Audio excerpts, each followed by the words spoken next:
Dear students, today we are discussing about the next chapter, pricing to capture value. What is price and how to set the selling price and what are the methods of pricing, etc. First of all, what is price? Once a company has developed a product, it has to decide how to price it. Unfortunately, there are no easy answer. ഒരു product produce ചെയ്ത് കഴിഞ്ഞാൽ അത് മാർക്കറ്റിൽ എത്തിക്കുമ്പോൾ ഒരു marketer face ചെയ്യുന്ന ഏറ്റവും വലിയ problem എന്ന് പറയുന്നത് അതിൻ്റെ പ്രൈസ് എങ്ങനെ ഫിക്സ് ചെയ്യണം എന്നുള്ളതാണ്. Price must be fixed judicially. If the company prices too much, customer may not purchase the product. If it charges too less, profit will be less. എന്താണ്, ഒരു പ്രൈസ് ഫിക്സ് ചെയ്യുമ്പോൾ അത് വളരെ കൂടുതലായിട്ട് ഫിക്സ് ചെയ്യാൻ പാടില്ല, കുറവായിട്ടും ഫിക്സ് ചെയ്യാൻ പാടില്ല. പ്രൈസ് കൂടുതലായിട്ട് ഫിക്സ് ചെയ്താൽ എന്തായിരിക്കും? കൂടുതലായിട്ട് ഫിക്സ് ചെയ്തിട്ടുണ്ടെങ്കിൽ കസ്റ്റമർ ആ പ്രോഡക്റ്റ് എന്ത് ചെയ്യില്ല, പർച്ചേസ് ചെയ്യില്ല. On the other hand price കുറച്ചാണ് ഫിക്സ് ചെയ്യുന്നതെങ്കിലോ നമ്മുടെ ബിസിനസ്സിന് ലോസ് വരും. സോ ആ ഒരു പ്രൈസ് എന്ന് പറയുന്നത് വളരെ ജുഡീഷ്യലായിട്ട് വേണം നമ്മൾ എന്ത് ചെയ്യാൻ, ഫിക്സ് ചെയ്യാൻ. Price is the only marketing mix element that produces revenue. നമ്മുടെ മാർക്കറ്റിംഗ് മിക്സ് നമുക്കറിയാം, price, product, price, place, promotion എന്നുള്ളതാണ്. അതിൽ ഈ 4 മാർക്കറ്റിംഗ് മിക്സിൽ റവന്യൂ പ്രൊഡ്യൂസ് ചെയ്യുന്ന മാർക്കറ്റിംഗ് മിക്സ് എന്ന് പറയുന്നത് ഏത് മാത്രമാണ്? പ്രൈസാണ്. ബാക്കിയുള്ള 3 മാർക്കറ്റിംഗ് മിക്സ് എലമെൻ്റ് എന്ന് പറഞ്ഞാൽ ക്രിയേറ്റ് കോസ്റ്റ്, അല്ലേ? പ്രോഡക്റ്റ് ആണെങ്കിലും അതിൽ നിന്ന് കോസ്റ്റ് ഉണ്ടാവുന്നു. പ്ലേസ്, നമ്മളൊരു പ്രോഡക്റ്റ് പർട്ടിക്കുലർ പ്ലേസിൽ അവൈലബിൾ ആക്കാൻ നമുക്ക് എന്തുണ്ടാവുന്നു? കോസ്റ്റ് ഉണ്ടാവുന്നു. പ്രൊമോഷൻ നടത്താൻ വേണ്ടിയിട്ടും നമുക്ക് എന്താണ് ഇൻകർ ചെയ്യുന്നത്? കോസ്റ്റാണ് ഇൻകർ ചെയ്യുന്നത്. അതിൽ ഈ പ്രൈസ് മാത്രമാണ് നമ്മുടെ ബിസിനസ്സിന് എന്തുണ്ടാക്കി തരുന്നത്? റവന്യൂ ഉണ്ടാക്കി തരുന്നത്. എന്താണ് price? Price is the value that is put to a product of service and is the result of a complex set of calculations, research and understanding and risk taking ability. ഒരു പ്രോഡക്റ്റിൻ്റെ അല്ലെങ്കിൽ സർവീസിൻ്റെ വാല്യൂവിനെയാണ് നമ്മൾ ഏതെന്ന് പറയുന്നത്? പ്രൈസ് എന്ന് പറയുന്നത്. ഈ ഒരു പ്രൈസ് ഫിക്സ് ചെയ്യുന്നത് ഒരുപാട് റിസർച്ച് വർക്ക് നടത്തിക്കൊണ്ട്, കാൽക്കുലേഷൻസ് നടത്തിക്കൊണ്ട്, ഒരു റിസ്ക് ടേക്കിംഗ് എബിലിറ്റി അല്ലെങ്കിൽ അതിൽ ഇൻവോൾവ്ഡ് ആയിട്ടുള്ള റിസ്ക് ഒക്കെ കാൽക്കുലേറ്റ് ചെയ്തിട്ടാണ് ഒരു പ്രോഡക്റ്റിൻ്റെ അല്ലെങ്കിൽ സർവീസിൻ്റെ പ്രൈസ് എന്ത് ചെയ്യുന്നത്? ഫിക്സ് ചെയ്യുന്നത്. A pricing strategy takes into account segments, ability to pay, market conditions, competitor actions, trade margins and input cost amongst others. അതായത് ഒരുപാട് ഫാക്ടേഴ്സ് കൺസിഡർ ചെയ്തുകൊണ്ടാണ് പ്രൈസ് എന്ത് ചെയ്യുന്നത്? ഫിക്സ് ചെയ്യുന്നത്. മാർക്കറ്റ് സെഗ്മെൻറ്റ്സുകൾ ഏതൊക്കെയാണ്? ആ സെഗ്മെൻറ്റിലെ കൺസ്യൂമേഴ്സിൻ്റെ എബിലിറ്റി, പേയ്മെൻറ്റ് നടത്താനുള്ള എബിലിറ്റി നോക്കിക്കൊണ്ട്, മാർക്കറ്റ് കണ്ടീഷൻ നോക്കിക്കൊണ്ട്, കോമ്പറ്റീറ്റേഴ്സ് പൊസിഷൻ നോക്കിക്കൊണ്ട്, അവരുടെ സ്ട്രാറ്റജി നോക്കിക്കൊണ്ട്, അങ്ങനെ ഒരുപാട് ഫാക്ടേഴ്സ് അല്ലെങ്കിൽ ക്രൈറ്റീരിയ കൺസിഡർ ചെയ്തിട്ടാണ് പ്രൈസ് എന്ത് ചെയ്യുന്നത്? ഫിക്സ് ചെയ്യുന്നത്. Price is the amount paid by the buyer to the seller for a product. സിമ്പിളായിട്ട് പ്രൈസ് എന്ന് പറഞ്ഞാൽ എന്താണ്? It is the amount paid by the buyer to the seller for a product. Seller കൊടുക്കുന്ന പ്രോഡക്റ്റിന് buyer കൊടുക്കുന്ന എമൗണ്ടിനെയാണ് നമ്മൾ ഏതെന്ന് പറയുന്നത്? പ്രൈസ് എന്ന് പറയുന്നത്. And it is the exchange value of a product or service in terms of money. മണിയുടെ ടേമിലുള്ള ആ എക്സ്ചേഞ്ച് വാല്യൂവിനെയാണ് നമ്മൾ ഏതെന്ന് പറയുന്നത്? പ്രൈസ് എന്ന് പറയുന്നത്. Price is what you pay, value is what you get. പ്രൈസും വാല്യൂവും തമ്മിലുള്ള ഡിഫറൻസ് ആണ് പറയുന്നത് കേട്ടോ. പ്രൈസ് എന്ന് പറഞ്ഞാൽ എന്താണ്? വാട്ട് യു പേ. നമ്മൾ ഈ ഒരു പ്രോഡക്റ്റിന് നമ്മൾ എന്താണോ കൊടുക്കുന്നത് അതിനെയാണ് നമ്മൾ പ്രൈസ് എന്ന് പറയുന്നത്. On the other hand value is what you get. നമുക്ക് ഒരു പ്രോഡക്റ്റ് വാങ്ങിയിട്ട് നമുക്കതിൽ നിന്ന് കിട്ടുന്നത് എന്താണ്? അതിനെയാണ് നമ്മൾ ഏതെന്ന് പറയുന്നത്? വാല്യൂ എന്ന് പറയുന്നത്. Then price is what a firm charge for its customers. ഒരു കസ്റ്റമേഴ്സിൽ നിന്നും ഒരു ഫേം ചാർജ് ചെയ്യുന്ന ആ ഒരു എമൗണ്ടിനെയാണ് നമ്മൾ പ്രൈസ് എന്ന് പറയുന്നത്. Then next steps in setting the price or pricing decision. Price set ചെയ്യുന്നതിലെ സ്റ്റെപ്പുകൾ എന്തൊക്കെയാണെന്ന് നോക്കാം. The first one, studying target market. Firstly, the marketer has to study the nature of the target market. Without the knowledge of target market, a marketing manager will not be able to determine the price. First step എന്ന് പറയുന്നത് നമ്മുടെ target മാർക്കറ്റിനെ study ചെയ്യുക എന്നുള്ളതാണ്. അവിടുത്തെ customers ഏത് തരത്തിലുള്ളവരാണ്, നല്ല ഹൈ പർച്ചേസ് പവർ ഉള്ളവരാണോ, ലോ പർച്ചേസ് പവർ ഉള്ളവരാണോ, അങ്ങനെയുള്ള ആ ഒരു ടാർഗറ്റ് മാർക്കറ്റിനെയും മാർക്കറ്റ് കണ്ടീഷനെ കുറിച്ചും അവിടുത്തെ കസ്റ്റമേഴ്സിനെ കുറിച്ചും സ്റ്റഡി ചെയ്യുക എന്നുള്ളതാണ് first step. The second step is selecting the pricing objective. Then the firm should decide what it wants to accomplish with a given product. ഒരു പർട്ടിക്കുലർ പ്രോഡക്റ്റ് കൊണ്ട് എന്ത് ഒബ്ജക്റ്റീവാണ് അക്കംപ്ലിഷ് ചെയ്യാനുള്ളത് എന്ന് എന്ത് ചെയ്യുക, ഡിറ്റർമൈൻ ചെയ്യാം. ആ ഒരു പ്രോഡക്റ്റിന് പ്രൈസ് ചെയ്യുമ്പോൾ നമ്മുടെ മെയിൻ ആ ഒരു പ്രൈസ് ഫിക്സ് ചെയ്യുന്നതിൻ്റെ മെയിൻ ഒബ്ജക്റ്റീവ് എന്താണ്? സെയിൽസ് ഇൻക്രീസ് ചെയ്യണോ, പ്രോഫിറ്റ് ഇൻക്രീസ് ചെയ്യണോ? സെയിൽസ് ഇൻക്രീസ് ചെയ്യണം എന്നുള്ളതാണ് അൾട്ടിമേറ്റ് ഗെയിം എങ്കിൽ നമ്മൾ എന്ത് ചെയ്യണം, പ്രൈസ് ലോ ആയിട്ട് എന്ത് ചെയ്യണം, ഫിക്സ് ചെയ്യണം. പ്രോഫിറ്റ് ഇൻക്രീസ് ചെയ്യുക എന്നുള്ളതാണ് പ്രൈസിങ് ഒബ്ജക്റ്റീവ് എങ്കിൽ നമ്മൾ പ്രൈസ് ഹൈ ആയിട്ട് എന്ത് ചെയ്യണം, ഫിക്സ് ചെയ്യണം. എനിവേ ആ ഒരു പ്രൈസിങ്ങിൻ്റെ ഒബ്ജക്റ്റീവ് എന്താണെന്ന് എന്ത് ചെയ്യണം, സെലക്ട് ചെയ്യണം. Then next one, determining demand. Then each price leads to different levels of demands. Therefore, price affects marketing objectives differently. The firm will have to determine the different quantities of product which would be demanded at different prices. Generally, at a higher price, demand is lower and vice versa. ഒരു മാർക്കറ്റിലെ demand എന്താണെന്ന് എന്ത് ചെയ്യണം, study ചെയ്യണം. ഈ ഡിമാൻഡും പ്രൈസും തമ്മിലുള്ള റിലേഷൻഷിപ്പ് എന്ന് പറയുന്നത് നെഗറ്റീവ് റിലേഷൻഷിപ്പാണ്. That means if price is high, demand is low. On the other hand, price is low, demand is high. അപ്പോൾ എപ്പോഴും ഈ ഒരു മാർക്കറ്റിലെ ഡിമാൻഡ് നോക്കിയിട്ട് വേണം നമ്മൾ എന്ത് ഫിക്സ് ചെയ്യാൻ, പ്രൈസിങ് സ്ട്രാറ്റജി ഡിറ്റർമൈൻ ചെയ്യാൻ. Then next one, estimating cost.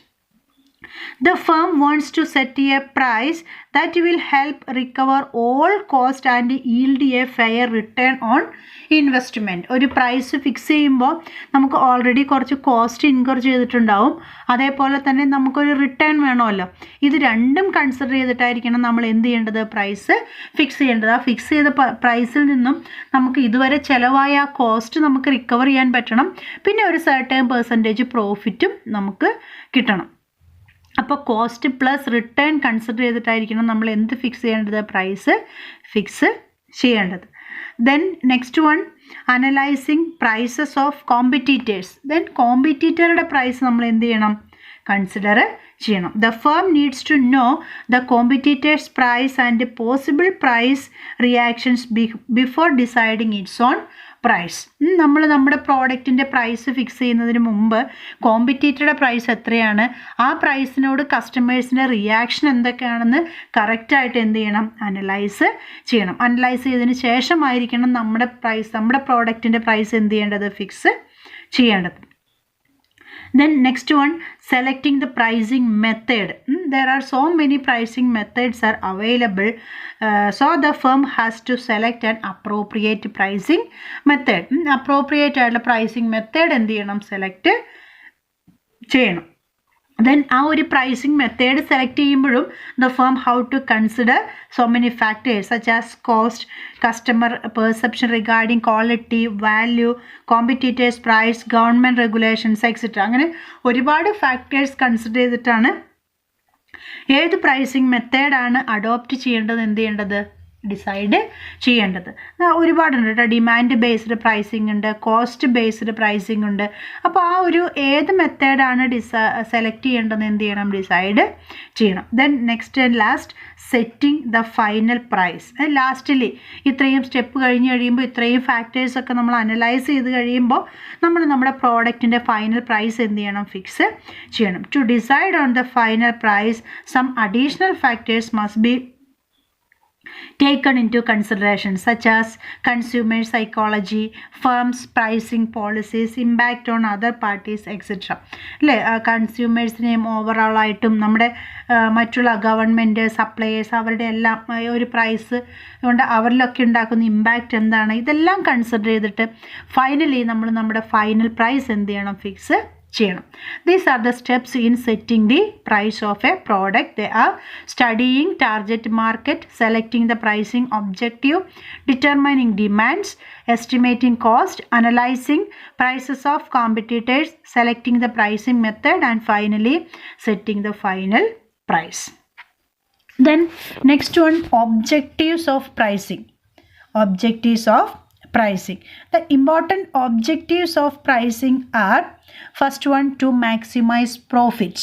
അല്ലേ, ഏതൊരു ഓർഗനൈസേഷനെ സംബന്ധിച്ചിടത്തോളം ഒരു പ്രോഡക്റ്റ് ഉണ്ടാക്കുകയും അത് വിൽക്കുകയും ചെയ്യുന്നതിൻ്റെ മെയിൻ ഒബ്ജക്റ്റീവ് എന്താണ്, പ്രോഫിറ്റ് ഏൺ ചെയ്യുക എന്നുള്ളതാണ്. അതുകൊണ്ട് തന്നെ പ്രൈസിങ്ങിൻ്റെയും അല്ലെങ്കിൽ പ്രൈസ് ഫിക്സ് ചെയ്യുന്നതിൻ്റെയും മെയിൻ ആയിട്ടുള്ള ഒബ്ജക്റ്റീവ് എന്ന് പറയുന്ന ഓർഗനൈസേഷനിൽ പ്രോഫിറ്റ് മാക്സിമൈസ് ചെയ്യുക എന്നുള്ളതാണ്. Then second one, to maintain or improve the market share. Market share, already ഉള്ള മാർക്കറ്റ് ഷെയർ എന്ന് പറഞ്ഞാൽ നമുക്കറിയാം ഒരു പ്രോഡക്റ്റിൽ നമ്മുടെ പ്രോഡക്റ്റിന് എത്ര ഡിമാൻഡ് ഉണ്ട്, അല്ലെങ്കിൽ ആ ഒരു മാർക്കറ്റിൻ്റെ എത്ര ഭാഗം നമ്മുടെ പ്രോഡക്റ്റ് ഒക്യുപ്പൈ ചെയ്യുന്നു, എത്ര ആളുകൾ നമ്മുടെ പ്രോഡക്റ്റ് വാങ്ങുന്നു എന്നുള്ളതാണ് മാർക്കറ്റ് ഷെയർ എന്ന് പറയുന്നത്. അപ്പോൾ ഈ പ്രൈസ് കൊണ്ട് നമുക്ക് എക്സിസ്റ്റിംഗ് മാർക്കറ്റ് ഷെയർ മെയിൻറ്റെയിൻ ചെയ്യാൻ സാധിക്കണം, അല്ലെങ്കിൽ നമ്മുടെ മാർക്കറ്റ് ഷെയർ എന്ത് ചെയ്യാൻ സാധിക്കണം, ഇംപ്രൂവ് ചെയ്യാൻ സാധിക്കണം. Then next one, to achieve a desired rate of return on investment.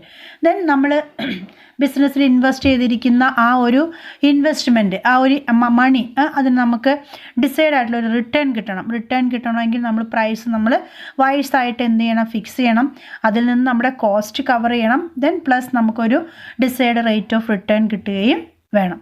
Then next one, to meet or prevent competition.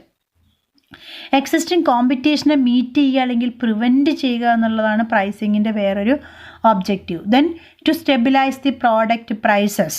ആ ഒരു മാർക്കറ്റിലുള്ള ഇതേപോലെയുള്ള ഒരു സബ്സ്റ്റിറ്റ്യൂട്ട് ആയിട്ടുള്ള പ്രോഡക്റ്റുകളുടെയൊക്കെ പ്രൈസ് നോക്കിയിട്ട് വേണം നമ്മൾ നമ്മുടെ പ്രൈസ് എന്ത് ചെയ്യാൻ, ഫിക്സ് ചെയ്യാൻ. അങ്ങനെ ഫിക്സ് ചെയ്ത് കഴിയുമ്പോൾ നമുക്ക് ആ ഒരു പ്രോഡക്റ്റിൻ്റെ പ്രൈസ് എന്ത് ചെയ്യാൻ സാധിക്കും, സ്റ്റെബിലൈസ് ചെയ്യാൻ സാധിക്കും. Then to mobilise resources for development and expansion. ബിസിനസ്സിൻ്റെ മോഡേണൈസേഷൻ, ഡെവലപ്മെൻറ്റ്, എക്സ്പാൻഷൻ അങ്ങനെയുള്ള കാര്യങ്ങൾക്ക് വേണ്ടിയിട്ട് ഫണ്ട് എന്ത് ചെയ്യാം, മൊബിലൈസ് ചെയ്യാം. Then lastly to build image and enhance goodwill. നമ്മുടെ ബിസിനസ്സിൻ്റെ ഇമേജ് ഉണ്ടാക്കുക, നമ്മുടെ ബിസിനസ്സിന് ഇമേജ് ഉണ്ടാക്കുക, അതേപോലെ തന്നെ ഗുഡ് വിൽ ഉണ്ടാക്കുക എന്നുള്ളതൊക്കെ പ്രൈസിങ്ങിൻ്റെ ഒബ്ജക്റ്റീവാണ്. These are the objectives of pricing. Then next, factors influencing pricing decision or pricing policies. ഒരു ബിസിനസ്സിൻ്റെ പ്രൈസിങ് ഡിസിഷന് അല്ലെങ്കിൽ പ്രൈസിങ് പോളിസിയെ ഇൻഫ്ലുവൻസ് ചെയ്യുന്ന ഫാക്ടേഴ്സ് എന്തൊക്കെയാണെന്നാണ് നോക്കുന്നത്. Then while fixing the price of a product, a number of factors need to be considered. All these factors are classified into two: internal factors and external factors. Firstly, what are internal factors? ഏതൊക്കെയാണ് internal factors എന്ന് നോക്കാം. Firstly, what is internal factor? Internal factors are those factors which lies within the control of the organization or within the organization. ഒരു ഓർഗനൈസേഷൻ്റെ ഉള്ളിലുള്ള factors അല്ലെങ്കിൽ ഒരു ഓർഗനൈസേഷന് control ചെയ്യാൻ പറ്റുന്ന ഫാക്ടേഴ്സിനെയാണ് നമ്മൾ ഇൻറ്റേർണൽ ഫാക്ടേഴ്സ് എന്ന് പറയുന്നത്. ദെൻ ഏതൊക്കെയാണ് പ്രധാനപ്പെട്ട ഇൻറ്റേർണൽ ഫാക്ടേഴ്സ് എന്ന് നോക്കാം. First one, cost. The most important factor influencing the price is the cost of production. ഒരു പ്രോഡക്റ്റിൻ്റെ കോസ്റ്റാണ് പ്രൈസിനെ ഇൻഫ്ലുവൻസ് ചെയ്യുന്ന ഏറ്റവും പ്രധാനപ്പെട്ട ഫാക്ടർ എന്ന് പറയുന്നത്. അത് നമ്മൾ പറഞ്ഞു, ഒരു പ്രൈസ് ഫിക്സ് ചെയ്യുമ്പോൾ അതിൻ്റെ കോസ്റ്റ് എന്തായാലും കവർ ചെയ്യണമെന്ന് പറഞ്ഞു. ഒരു പ്രോഡക്റ്റിൻ്റെ കോസ്റ്റ് കൂടുന്നതിനനുസരിച്ച് പ്രൈസ് എന്ത് ചെയ്യും, കൂടും. അപ്പോൾ കോസ്റ്റാണ് ഏറ്റവും പ്രധാനപ്പെട്ട ഒരു ഇൻറ്റേർണൽ ഫാക്ടർ എന്ന് പറയുന്നത്. The price must cover the cost of production. The cost of production comprises the cost of material, cost of labour, overheads, administrative and selling expenses and reasonable profit. Price എന്ന് പറയുന്നത് ഈ പറയുന്ന cost plus ഒരു reasonable profit കൂടി കൂടുന്നതായിരിക്കണം price. So ഈ cost നമ്മൾ എന്ത് ചെയ്യണം, മാക്സിമം മിനിമൈസ് ചെയ്യണം. The second one is objectives. Prices are to be fixed keeping the objective in view. ഓർഗനൈസേഷൻ്റെ objective എന്താണ് അത് നോക്കിയിട്ട് വേണം നമ്മൾ എന്ത് ചെയ്യാൻ, പ്രൈസ് ഫിക്സ് ചെയ്യാൻ. അത് ഓൾറെഡി പറഞ്ഞു.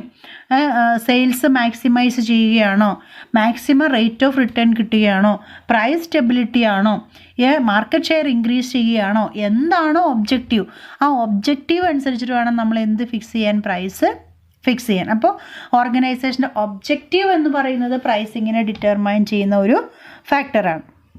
Then next one, organizational factors. Organizational factors refers to the internal arrangement or mechanism for decision making and its implementation.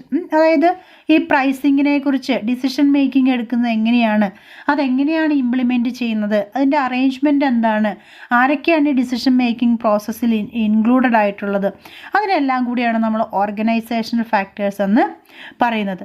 Overall pricing strategy is determined by the top executive. The actual mechanics of pricing are handled by lower level management. അതായത് ഇതിൻ്റെ ഒരു പോളിസിയും സ്ട്രാറ്റജിയൊക്കെ ഉണ്ടാക്കുന്നത് top executive ആണെങ്കിൽ പോലും ഈ pricing strategy implement ചെയ്യുന്നത് ആരാണ്, അല്ലെങ്കിൽ അത് ഹാൻഡിൽ ചെയ്യുന്നത് ആരാണ്, ലോവർ ലെവൽ മാനേജ്മെൻ്റ് ആണ്. അപ്പോൾ ഇവരുടെ എല്ലാം ഈ ഒരു ഫാക്ടേഴ്സ് എല്ലാം ഏതിനെ ഇൻഫ്ലുവൻസ് ചെയ്യുന്നതാണ്, പ്രൈസിംഗ് ഡിസിഷനെ ഇൻഫ്ലുവൻസ് ചെയ്യുന്നതാണ്. The next internal factor is marketing mix. നമുക്കറിയാം marketing mix is the combination of 4 P's. ഏതൊക്കെയാണ്, price, product, place and promotion. These are the important market mix elements. These elements are interconnected. All these 4 elements are interconnected. A change in any one of these elements has an immediate effect on the other. ഒരെണ്ണത്തിൽ ഒരു എലമെൻറ്റിലുള്ള change എന്ന് പറയുന്നത് മറ്റെല്ലാ എലമെൻറ്റിനെയും എന്ത് ചെയ്യുന്നു, influence ചെയ്യുന്നു. Pricing policies have to be coordinated with policies relating to other elements. മറ്റുള്ള എലമെൻറ്റ്സിൻ്റെ ഫാക്ടേഴ്സും അല്ലെങ്കിൽ മറ്റുള്ള എലമെൻറ്റ്സിൻ്റെ പോളിസി കൂടി കോർഡിനേറ്റ് ചെയ്തിട്ട് വേണം നമ്മൾ പ്രൈസിംഗ് പോളിസി എന്ത് ചെയ്യാൻ, ഡിറ്റർമൈൻ ചെയ്യാൻ. സോ മാർക്കറ്റിംഗ് മിക്സ് പോളിസി എന്ന് പറയുന്നതും വേറൊരു ഇമ്പോർട്ടൻ്റ് ആയിട്ടുള്ള ഇൻറ്റേർണൽ ഫാക്ടറാണ്. Then next one, product differentiation. The price of the product also depends upon the characteristics of the product. In order to attract customers, products are differentiated by adopting new style, better package, etc. Then ഈ ഒരു product differentiation അത് നമ്മൾ നടത്തുന്നുണ്ടെങ്കിലും അതും നമ്മുടെ pricing policy എന്ത് ചെയ്യും, influence ചെയ്യും. One of the objective of product differentiation is to charge higher price. നമ്മൾ ഈ പറയുന്ന കസ്റ്റമേഴ്സിനെ അട്രാക്റ്റ് ചെയ്യാൻ വേണ്ടി ന്യൂ പാക്കേജ് കൊടുക്കുന്നു, അല്ലെങ്കിൽ ന്യൂ സ്റ്റൈലിൽ പ്രോഡക്റ്റ് പ്രൊഡ്യൂസ് ചെയ്യുന്നു, അങ്ങനെയൊക്കെ ചെയ്യുക എന്ന് പറയുന്നത് തന്നെ ഹൈ പ്രൈസ് ഫിക്സ് ചെയ്യാൻ വേണ്ടിയിട്ടാണ്. അപ്പോൾ പ്രോഡക്റ്റ് ഡിഫറൻസിയേഷൻ ഉണ്ടെങ്കിലും പ്രൈസിങ് പോളിസി അത് എന്ത് ചെയ്യും, ഇൻഫ്ലുവൻസ് ചെയ്യും. Then last internal factor is product life cycle. Product life cycle എന്താണെന്ന് നമ്മൾ പഠിച്ചതാണ് അല്ലേ.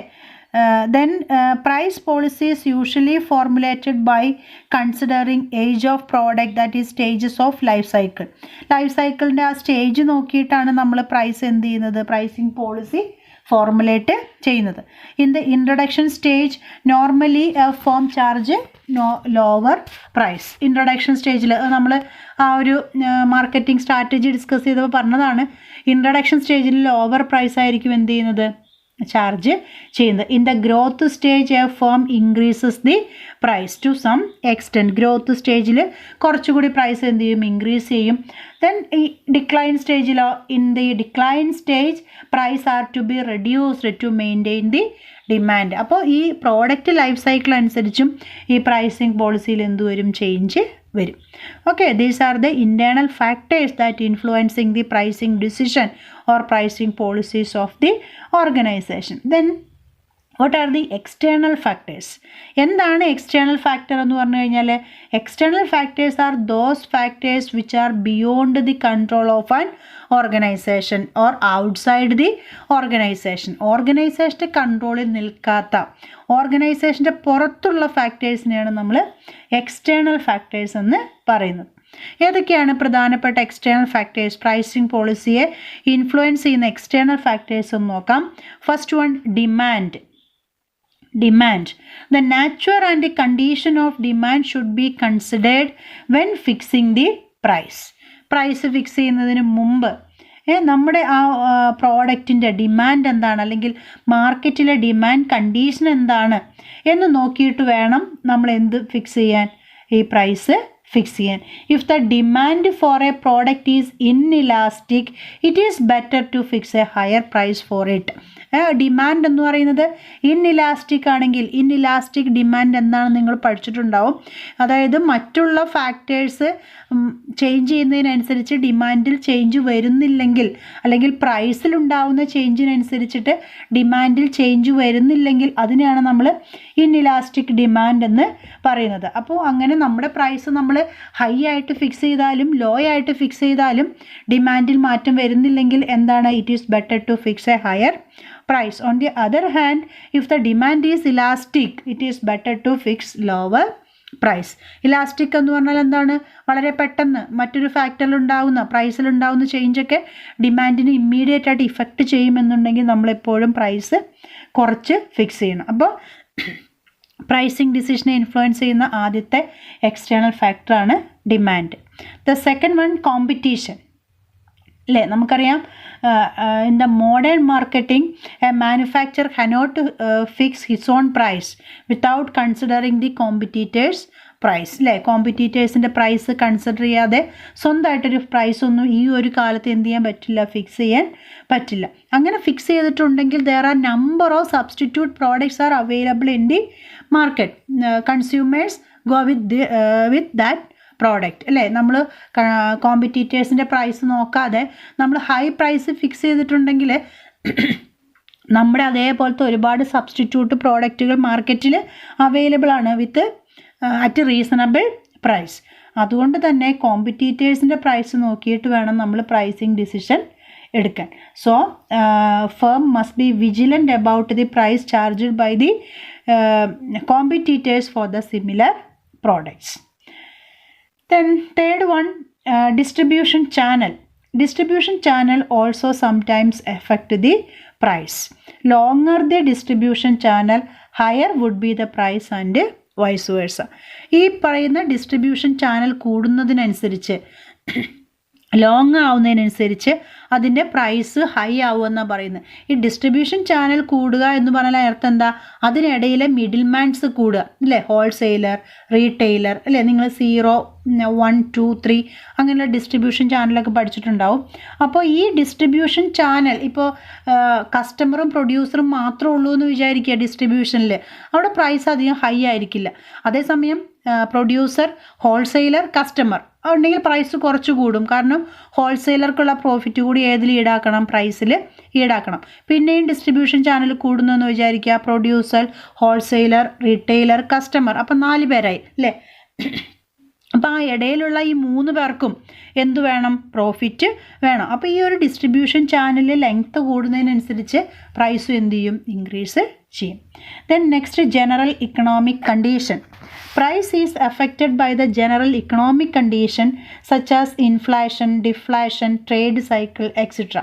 ഈ ഇക്കണോമിക് കണ്ടീഷൻ അനുസരിച്ചിട്ടും പ്രൈസിൽ എന്ത് വരും, ചേഞ്ച് വരും. In the inflationary period the firm is to forced to fix higher price. Inflation പീരിയഡിൽ ഹയർ പ്രൈസ് എന്ത് ചെയ്യേണ്ടി വരും, ഫിക്സ് ചെയ്യേണ്ടി വരും. On the other hand in the recession period the price are reduced to maintain the level of turn over.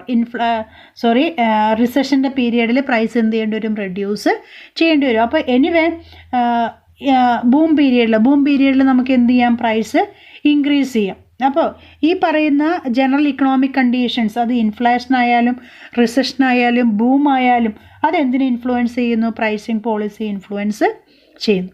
And finally government policy. Pricing also depends upon the price control by the government through enactment of legislation. While fixing the price, a firm has to take into consideration the taxation and the trade policies of the government. ഗവൺമെൻറ്റിൻ്റെ policies അല്ലെങ്കിൽ ഗവൺമെൻറ്റിൻ്റെ restrictions ഒക്കെ consider ചെയ്തിട്ട് വേണം നമ്മൾ pricing policy എന്ത് ചെയ്യാൻ fix ചെയ്യാൻ. Okay, these are the various external factors influencing the price decision or pricing policies of an organizations. Okay, ഇതാണ് pricing policy influence ചെയ്യുന്ന internal and external factors. Okay, thank you.